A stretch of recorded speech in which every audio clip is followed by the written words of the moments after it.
Okay guys, in today's video, I will show you how to copy root in this type of ECDIS. This is Transas, and open it into an Excel format so that we can transfer it in our passage plan. So first things to do is we need to connect USB stick to the USB port of this ECDIS.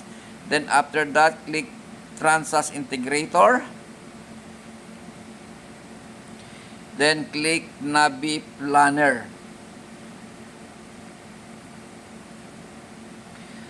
Okay, in this type of ECDIS, you need to wait for the ECDIS to finish downloading and synchronizing all the chart before we can click some command buttons.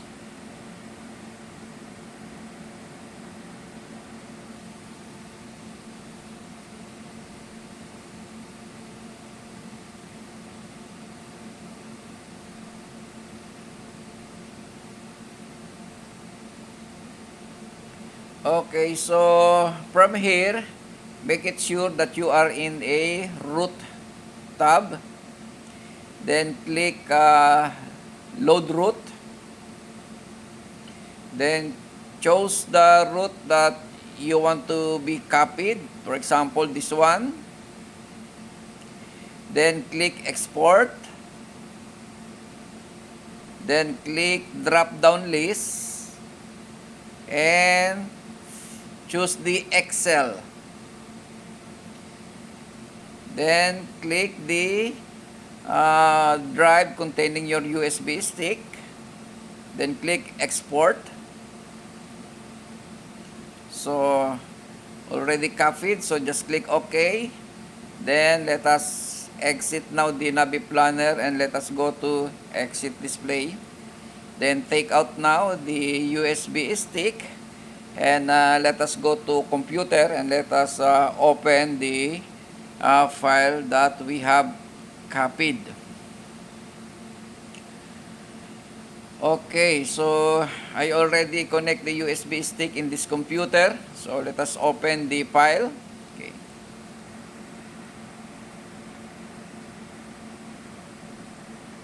Find the drive. Okay, this is the file that we have copied from the ECDIS. Let us open this one. Okay, then find the information that you need in your passage plan. Okay, so from here, I'm just going to delete all the information that I don't need.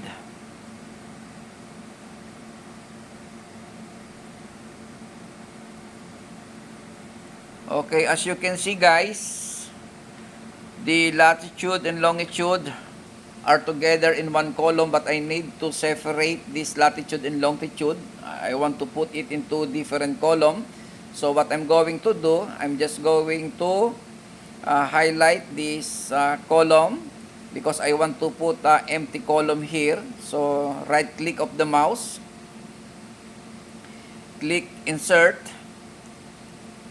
Then after that, I'm just going to highlight the position, latitude and longitude. Then click the data. Then click the text to column.